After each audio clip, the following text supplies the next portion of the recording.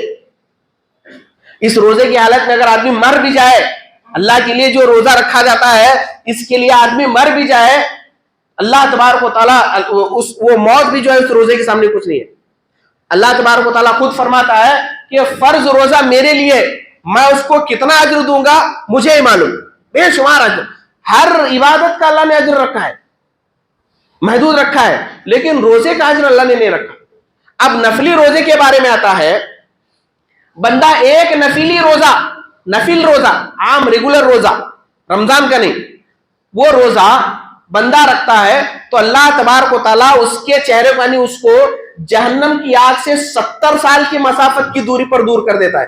یعنی ابھی جہنم 70 سال دور ہے, 70 سال, یہاں سے 70 سال دور ہے جہنم, تبھی اللہ تبارک و تعالیٰ اس کو آزاد کر دیتا. نفلی روزے رکھنے کا ثواب ہے. اب اندازہ لگائیے فرض روزے کا, رمضان کے روزے کا کیا ہوگا. تو اس حدیث سے پتہ یہ چلا کہ رمضان المبارک کا روزہ اللہ کے نبی صلی اللہ علیہ وسلم کبھی نہیں چھوڑتے.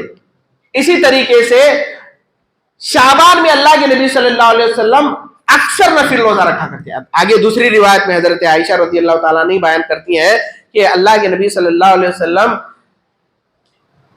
شعبان کے مہینے میں روزے رکھنے کے لیے اللہ کے نبی صلی اللہ علیہ وسلم شعبان کے مہینے کو بہت پسند کرتے, مسلسل روزہ رکھتے. کبھی کبھی ایسا ہوتا ہے کہ اللہ کے نبی صلی اللہ علیہ وسلم شعبان کو رمضان میں ملا لیتے, یعنی پورا مہینہ روزہ رکھے, اب رمضان بھی اسٹارٹ ہو گیا, شعبان کا پورا مہینہ روزہ رکھے, پھر رمضان بھی اسٹارٹ کر دیے, رمضان مہینہ ختم ہونے کے بعد رمضان کا بھی روزہ اللہ کے نبی صلی اللہ علیہ وسلم رکھے, مسلسل روزے رکھتے تھے. حضرت عائشہ رضی اللہ تعالیٰ عنہ بیان کرتی ہیں کہ میں بھی اللہ کے نبی صلی اللہ علیہ وسلم کا دیکھ کر کیا ہے شعبان کے مہینے میں روزے رکھنے کو بہت زیادہ پسند کرتی. کیوں؟ اس لیے کہ خاتون تھی, عورت تھی, عورتوں کو جو ہے ماہواری آتی ہے, وہ شرعی مسئلہ ہے, لہذا ان کے روزے رمضان میں چھوٹتے. تو عائشہ رضی اللہ تعالیٰ عنہ کہتی ہیں کہ میں اپنے قضا روزے شعبان میں مکمل کرتی, بقیہ وقت میں مجھے وقت نہیں ملتا تو شعبان کے مہینے میں پچھلے سال رمضان کے چھوٹے ہوئے روزوں کو میں قضا کر لیتی.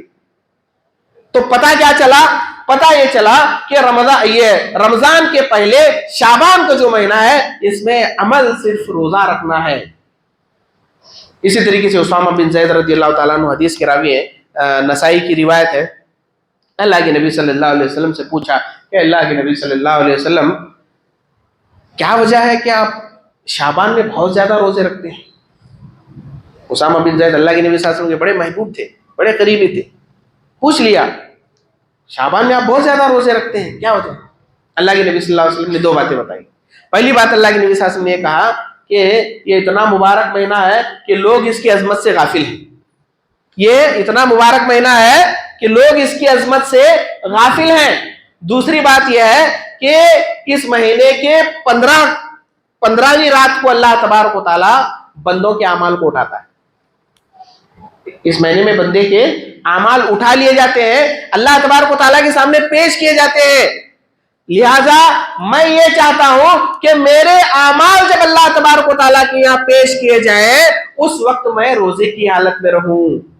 یہ اللہ کے نبی صلی اللہ علیہ وسلم کا طرز عمل تھا، اللہ کے نبی صلی اللہ علیہ وسلم کا یہ عمل تھا، اللہ کے نبی صلی اللہ علیہ وسلم کی یہ سنت تھی۔ تو میرے بھائیوں، بتانے کا مقصد یہ ہے کہ کثرت سے نفل روزے رکھنا چاہیے۔ ایسی بات بھی نہیں ہے کہ مسلسل روزے رکھیں۔ ایک حدیث میں ایسا بھی آتا ہے کہ اللہ کے نبی صلی اللہ علیہ وسلم روزہ رکھنا اسٹارٹ کرتے تو چھوڑتے ہی نہیں، اب روزہ چھوڑ دیے تو اللہ کے نبی صلی اللہ علیہ وسلم رکھتے نہیں۔ دونوں روایتیں ہیں۔ تو مجموعی طور پر شعبان کے مہینے میں اللہ کے نبی صلی اللہ علیہ وسلم جو ہے زیادہ سے زیادہ روزے رکھتے ہیں۔ اسی طریقے سے اس مہینے کے اندر جو دوسرا مشروع عمل ہے وہ ہے کبائر سے اجتناب، بڑے بڑے گناہوں سے بچنے کی کوشش۔ ویسے تو ہمیشہ آدمی گناہوں سے بچتا رہے، اس مہینے کا احترام کرتے ہوئے شعبان کو شعبان کیوں کہا گیا ہے؟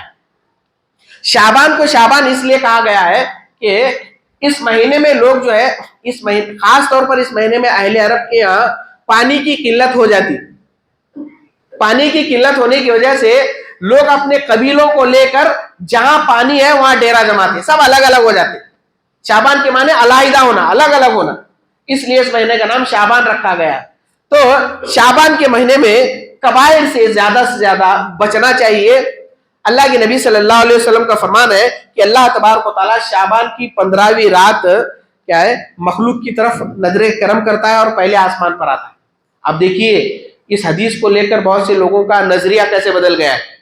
اب لوگ کہتے ہیں کہ شعبان کی 15ویں رات کو اللہ تبارک و تعالیٰ آسمان دنیا پر آتا ہے، لوگوں پر رحم و کرم کرتا ہے، اور ان لوگوں پر اللہ تبارک و تعالیٰ رحم و کرم نہیں کرتا، نظر کرم نہیں کرتا جن کے دلوں کے اندر کینہ کپٹ ہو، بغض حسد ہو، اور مشرک لوگوں پر بھی اللہ تبارک و تعالیٰ کیا ہے نظر کرم نہیں کرتا۔ تو لہٰذا اس حدیث کی مناسبت سے ہمیں کیا ہے کبائر سے بچنے کی ضرورت ہے، لیکن لوگوں نے اس کا مطلب الٹا لیا۔ اب لے کر لوگ کیا کرنے لگے کہ شعبان کی 15ویں رات کو رات جاگنا شروع کر دیا، رات بھر جاگنے لگے۔ کیوں بولے تو اللہ تبارک و تعالیٰ قریب آتا ہے۔ اچھی بات ہے بھائی، اللہ تبارک و تعالیٰ قریب آ رہا ہے، لیکن اللہ کے نبی صلی اللہ علیہ وسلم نے یہ جاگنے کا کہاں حکم دیا؟ اب شعبان کی رات جاگ رہے ہیں، دوسرے دن روزہ رکھ رہے ہیں، یہ حکم اللہ کے نبی صلی اللہ علیہ وسلم نے کہا دیا؟ یہ اللہ کے نبی صلی اللہ علیہ وسلم سے کہاں ثابت ہے؟ تو میرے بھائیو، اس کیا کہتے ہیں اس شعبان کے مہینے کے اندر ایک اور نیک کام کیا ہے؟ صدقہ و خیرات ہے۔ کیوں؟ ہمارے اسلاف اتنے دور اندیش تھے، صحابہ کرام بالخصوص اس قدر دور اندیش تھے۔ حضرت انس رضی اللہ تعالیٰ عنہ بیان کرتے ہیں کہ جب رمضان کے پہلے والا مہینہ شعبان کا مہینہ آتا تو لوگ جو ہے قرآن مجید کی طرف پل پڑتے، یعنی قرآن مجید کی طرف ایسا تعلق جوڑ دیتے کہ تلاوت پہ تلاوت کرتے، صدقہ خیرات سب کچھ کرتے۔ کیوں کرتے؟ تاکہ رمضان کے لیے ان کی مشق ہو جائے، رمضان کے لیے وہ پریپئر ہو جائے۔ اس لیے کیا ہے صحابہ کرام زیادہ سے زیادہ قرآن مجید کی تلاوت کرتے۔ دوسرا کام صدقہ و خیرات بھی بہت زیادہ کرتے۔ کیوں صدقہ و خیرات؟ اس لیے کرتے کہ اب شعبان کے فوری بعد رمضان کا مہینہ آتا ہے۔ رمضان کے مہینے میں اب مالدار لوگوں کے پاس تو مال دولت ہوتا ہے، وہ کیا ہے خرچ کر لیں گے، لیکن وہ لوگ جن کے پاس دولت نہیں ہے، جو غریب ہیں، فقراء ہیں، مساکین ہیں، لانے کھانے والے لوگ ہیں، اب رمضان کے مہینے میں ان کے پاس اتنی آمدنی نہیں ہوتی، مطلب اتنا ان کے پاس رزق کا ذخیرہ نہیں ہوتا کہ جس سے جو ہے وہ اپنے افطار کر سکے، سحری کر سکے. اس لیے کیا ہے ہمارے اسلاف رمضان سے پہلے والے مہینے شعبان میں جو ہے صدقہ و خیرات اور زکوٰۃ نکالتے تاکہ فقراء، مساکین، غریب لوگ بھی جو ہے ان کا رمضان بھی جو ہے آسانی سے گزرے. یہ ہمارے اسلاف کی دور اندیشی تھی، ان کا ایک بہترین نظریہ تھا یہ کہ شعبان ہی سے کیا ہے فقراء و مساکین کی مدد میں لگا کرتے تھے. یہ خیر کے کام ہے، لیکن ان تمام کاموں کو چھوڑ کر بدعات کو ہم نے ایجاد کر لیا. ایسی بدعاتیں ہم نے ایجاد کی کہ اس کا ثواب جو ہے بہرے طور پر کسی کو نہیں ملے گا. اب دیکھیے بدعات کے اندر سب سے پہلی بدعت ہے کہ 15 شعبان کے بارے میں، 15 شعبان کی رات کو جو ہے لوگ فیصلوں کی رات کہتے ہیں. اب دلیل کیا دیتے ہیں؟ انا انزلناہ فی لیلۃ مبارکہ، کہ ہم نے قرآن مجید کو یہ مبارک رات میں نازل کیا ہے. اللہ نے قرآن مجید کو 15 شعبان میں نازل نہیں کیا. اللہ نے قرآن کو کب نازل کیا؟ لیلۃ القدر میں نازل کیا، رمضان میں نازل کیا. دیکھیے لوگوں کو دھوکہ کیسے دیتے ہیں. لوگوں کو تو دھوکہ دے رہے ہیں اور خود بھی دھوکہ کھا رہے ہیں. کیوں؟ بدعتی کے بارے میں امام ابن تیمیہ رحمہ اللہ علیہ فرماتے ہیں کہ اللہ تبارک و تعالیٰ سب سے زیادہ جہنم میں بدعتی کو ڈالے گا. کیوں؟ اس لیے کہ وہ برے کام کو نیک سمجھ کر کرتا ہے، برے کام کو نیک سمجھ کر کے کرتا ہے جس کا ثواب ہی نہیں ملتا. تو 15 شعبان کو لوگ جو ہے کیا سمجھ کر کرتے ہیں کہ مبارک رات ہے، اس میں قرآن نازل ہوا ہے، بابرکت رات ہے، اس لیے اس رات کو جاتے ہیں. نہیں، اللہ تبارک و تعالیٰ نے قرآن مجید کو کس مبارک رات میں نازل کیا؟ لیلۃ القدر خیر من الف شہر، یہ رمضان المبارک کی رات ہے. اور شہر رمضان الذی انزل فیہ القرآن، اللہ تبارک و تعالیٰ نے قرآن مجید میں خود فرمایا کہ یہ رمضان کا مہینہ وہ مہینہ ہے جس میں اللہ نے قرآن کو نازل کیا ہے. شعبان کے بارے میں اللہ نے کہیں ذکر نہیں کیا کہ قرآن کو نازل کیا گیا ہے. اللہ نے شعبان میں قرآن کو نازل نہیں کیا بلکہ اللہ نے رمضان میں نازل کیا ہے. آئیے اس کی مناسبت سے لوگ اس میں کیا عمل کرتے ہیں. اس میں عمل دیکھیے، 15 شعبان کی رات لوگ جو ہے 12 رکعت نمازیں پڑھتے ہیں. 12 رکعت ہی نہیں، اور آگے بتاتا ہوں، 12 رکعت نماز، ہر رکعت میں 30 مرتبہ سورہ اخلاص پڑھتے ہیں. ہر رکعت میں 30 مرتبہ سورہ اخلاص. اب اس کا فائدہ کیا ہے؟ اس کا فائدہ بتاتے ہیں کہ مرنے سے پہلے اللہ تبارک و تعالیٰ اس کو جنت کا ٹھکانہ دکھاتا ہے. اب اتنے سال سے بہت سے لوگ پڑھ رہے ہیں، کسی کو معلوم پڑے کہ جنت میں کہاں ٹھکانہ ہے. اس کے متعلق کہا جاتا ہے کشف الاسرار میں اس روایت کو نقل کیا گیا ہے. تو اس روایت کے بارے میں امام ابن الجوزی العلل المتناہیہ میں فرماتے ہیں کہ یہ سخت ضعیف روایت ہے. ابن قیم المنار المنیف میں فرماتے ہیں کہ یہ موضوع روایت ہے، من گھڑت روایت ہے، لوگوں کی طرف سے گڑھی گئی روایت ہے. اسی طریقے سے اس میں ایک عمل یہ بھی کیا جاتا ہے، روحوں کی آمد. اب روح کیا ہے؟ آتی ہے، اس لیے حلوے بناتے ہیں، کھانے بناتے ہیں، پتہ نہیں کیا کیا بنا کر کیا ہے فاتحہ پڑھ کر رکھ دیتے ہیں. اللہ نے ایسے لوگوں کے بارے میں فرمایا کہ وَمِن وَرَائِهِمْ بَرْزَخٌ إِلَى يَوْمِ الْقِيَامَةِ. سورہ مومنون میں اللہ تبارک و تعالیٰ فرماتا ہے کہ ایک مرتبہ انسان کی جسم سے روح چلی گئی، مر گیا انسان، اس کی روح واپس نہیں آ سکتی. کیوں؟ اللہ نے روحوں کو ایک ایسے مقام پر رکھا ہے کہ ان روحوں کے اور اس دنیاوی زندگی کے درمیان اللہ نے ایک آڑ لگا دی ہے، اس کو پار ہی نہیں کر سکتے ہو. تو اندازہ کیجئے کیا قرآن مجید غلط ہو سکتا ہے؟ قرآن کی تعلیمات غلط ہو سکتی ہیں؟ آج اتنے لوگوں کا عقیدہ اتنی نچلی سطح پر پہنچ گیا ہے، اتنا عقیدہ برباد ہو گیا ہے کہ لوگ جو ہے مرنے والوں کی روحوں کو واپس بلا رہے ہیں. ایسا ہو ہی نہیں سکتا. حضرت جابر بن عبداللہ رضی اللہ تعالیٰ عنہ کے بارے میں آتا ہے کہ جب وہ شہید ہوئے تو اللہ تبارک و تعالیٰ نے ان سے کہا کہ تو کیا چاہتا ہے؟ تو انہوں نے کہا کہ اللہ مجھے دوبارہ دنیا کے اندر بھیج دے، میں اور کیا ہے تیری راہ میں لڑوں گا، اور تیری راہ میں لڑ کر کیا ہے بار بار لڑوں گا، بار بار شہید ہو کر تیرے پاس آؤں گا. اللہ تبارک و تعالیٰ نے کہا کہ ایک مرتبہ انسان دنیا سے چلا گیا، دوبارہ دنیا میں نہیں جا سکتا، اس کی روح دنیا میں انسان کے جسم کے اندر آ نہیں سکتی، یا ایسے ہی کھلے طور پر کسی کی روح نہیں آ سکتی. اس لیے میرے بھائیوں یہ بدعقیدگی ہمیں نہیں رکھنا چاہیے. اسی طریقے سے حلوہ وغیرہ پکا کر کھاتے ہیں، تقسیم کرتے ہیں حلوہ وغیرہ، یہ کیا ہے؟ اس سلسلے میں کہتے ہیں کہ اللہ کے نبی صلی اللہ علیہ وسلم کے دندان مبارک شہید ہوئے تھے جنگ احد میں. جنگ احد کب ہوئی؟ 3 شوال میں ہوئی. اب لوگ جو ہے حلوہ کب بانٹ رہے ہیں؟ 15 شعبان کو. فرق سمجھ میں آتا ہی نہیں. شعبان پہلے ہے، شوال بعد میں ہے. اللہ کے نبی صلی اللہ علیہ وسلم کے دندان مبارک، دانت مبارک جنگ احد میں 3 شوال میں ہوئے، شہید ہوئے تھے، یعنی دانت گرائے گئے تھے اللہ کے نبی صلی اللہ علیہ وسلم کے. ایک ظالم شخص نے تیر مارا تو وہ تیر اللہ کے نبی صلی اللہ علیہ وسلم کے دانتوں پہ آ کر لگا ہوا تھا، جس سے اللہ کے نبی صلی اللہ علیہ وسلم کے دانت مبارک شہید ہوئے. تو کہتے ہیں کہ اللہ کے نبی صلی اللہ علیہ وسلم کے دانت مبارک شہید ہوئے، اس لیے حلوہ ہم پکا کر کھاتے ہیں. اللہ کے نبی صلی اللہ علیہ وسلم کے دانت مبارک شہید ہوئے تو حلوہ پکا کر کھانے کا مطلب خوشیاں منا رہے ہیں، دانت شہید ہوئے بول کر. نعوذ باللہ. اس طرح کی بدعقیدگیاں آج ہمارے اندر ہیں. اسی طریقے سے ایک بات بتا کر میں اپنی بات ختم کروں گا. صلاۃ الالفیہ، صلاۃ الالفیہ یہ نماز پڑھی جاتی ہے 100 رکعت نماز ہے یہ. اب اس نماز کا طریقہ دیکھیے، ہر رکعت میں 10 مرتبہ سورہ فاتحہ اور سورہ اخلاص پڑھنا. اب یہ روایت ہے، اس روایت کے بارے میں آتا ہے اللہ کے نبی صلی اللہ علیہ وسلم حضرت علی رضی اللہ تعالیٰ عنہ کو بلا کر کہتے ہیں کہ علی کی طرف منسوب کر رہے ہیں کہ اللہ کے نبی صلی اللہ علیہ وسلم نے کہا کہ علی، اگر تو 15 شعبان کو 100 رکعت اس طرح پڑھے کہ ہر رکعت میں 10 مرتبہ سورہ فاتحہ اور 10 مرتبہ سورہ اخلاص، تو اللہ تبارک و تعالیٰ تیری زندگی کی پوری ضروریات کو پوری کر دے گا. کیسی روایتیں ہیں دیکھیے. ابن الجوزی رحمہ اللہ علیہ نے الموضوعات، ان کی بہت بڑی ضخیم کتاب ہے، جتنے بھی دنیا بھر کی موضوع روایتیں ہیں، من گھڑت روایتیں، اس میں انہوں نے نقل کیا ہے. اس میں کہتے ہیں جلد نمبر 2 صفحہ نمبر 127 سے 30 میں اس کو انہوں نے ذکر کیا ہے کہ یہ سب سے بڑی موضوع روایت ہے. اتنا نہیں، امام شوکانی رحمہ اللہ علیہ نے اس حدیث کو موضوع قرار دیتے ہوئے کہتے ہیں کہ جس ثواب کا بیان اس قدر بڑا چڑھا کر کیا جا رہا ہے، اسی سے معلوم ہوتا ہے کہ یہ حدیث موضوع اور من گھڑت ہے. اتنا ہی نہیں، ابن قیم رحمہ اللہ علیہ فرماتے ہیں کہ یہ نماز 400 سال بعد، یعنی اللہ کے نبی صلی اللہ علیہ وسلم کے انتقال فرما جانے کے 400 سال بعد بیت المقدس میں ادا کی گئی.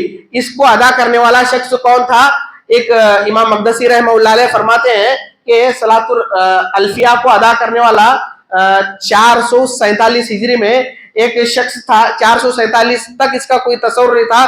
ایک شخص نابلس کے علاقے سے ابن ابی الحمرہ، وہ بیت المقدس میں آیا 15 شعبان کو، آ کر نماز پڑھنے لگا. بڑی بہترین قرات تھی اس کی، خوبصورت آواز سے نماز پڑھنے لگا. لوگ اس کی آواز کو دیکھ کر اتنے شرزدہ ہو گئے، اتنے متاثر ہو گئے کہ اس کے پیچھے آ کر لوگ لگ گئے. اب اس نے باقاعدہ جماعت بنا کر نماز پڑھی. پھر اس کے بعد اگلا سال آیا تو اس کو اچھا لگا، تو اگلے سال آیا، اگلے سال بھی آ کر انہوں نے ایسے ہی کیا. اس طرح جو ہے یہ سلسلہ، اس بدعتی نماز کا سلسلہ شروع ہو گیا جو آج امت کے اندر پھیلا ہوا ہے. ہم نے سنتوں کو ترک کر دیا، لیکن بدعت آج ہمارے اندر اس قدر ہے کہ ان بدعت کو کر کے ہم یہ سمجھتے ہیں کہ اللہ تبارک و تعالیٰ ہم کو ثواب دے گا. اب دیکھیے کیسی روایتیں ہیں یہ کہ اگر کوئی 12 رکعت نماز 15 شعبان کو پڑھتا ہے تو اللہ تبارک و تعالیٰ جنت کا ٹھکانہ اس کے مرنے سے پہلے اس کو بتاتا ہے. ایسا ہو سکتا ہے؟ اللہ تبارک و تعالیٰ نے رمضان المبارک جیسے عظیم مہینے کی کئی خوبیوں کو بیان کیا، اس کے کئی ثوابوں کو اللہ تعالیٰ نے ذکر کیا. روزے کے بارے میں اللہ تعالیٰ نے خود کہا کہ اتنا ثواب دوں گا کہ میں ہی اس کو جانتا ہوں. اب لوگ من گھڑت روایتوں کو پیش کر کے لوگوں کو ایسے گمراہ کر رہے ہیں کہ اگر کوئی اس طرح کی بدعتی نماز پڑھتا ہے تو اس کو جنت میں جو ہے اللہ تعالیٰ جیتے جی اس کو جنت کا ٹھکانہ بتاتا ہے. یہ تمام بدعتیں ہیں، یہ خرافات ہیں، ان سے بچنا ہمارے لیے بہت ضروری ہے. صرف ہماری زندگی میں 2 ہی چیز معنی رکھنے والی ہے، وہ کیا ہے؟ ایک اللہ کا کلام، دوسرا نبی کا فرمان، کتاب و سنت، قرآن اور احادیث صحیحہ.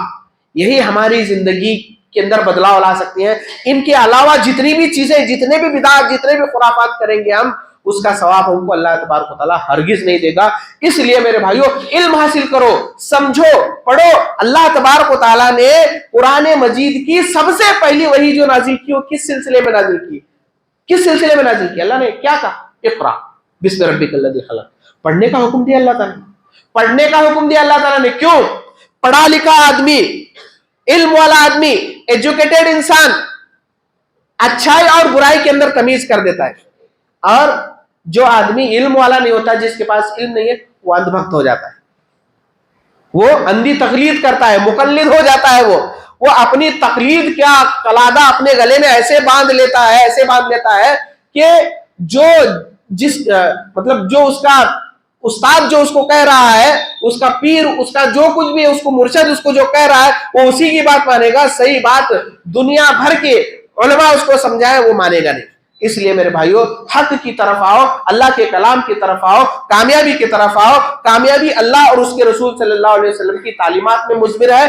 اگر اس چیز کو چھوڑ کر دوسری جگہ اگر ہم کامیابی حاصل کرنے کی کوشش کریں گے, یہ ہماری خام خیالی ہے, ہم کو کامیابی نہیں ملے گی. بس انہی چند کلمات پر میں اپنی باتوں کو ختم کرتے ہوئے اللہ تبارک و تعالیٰ سے دعا کرتا ہوں کہ الہ العالمین ہمیں کہنے اور سننے سے زیادہ عمل صالح کرنے کی توفیق عطا فرما.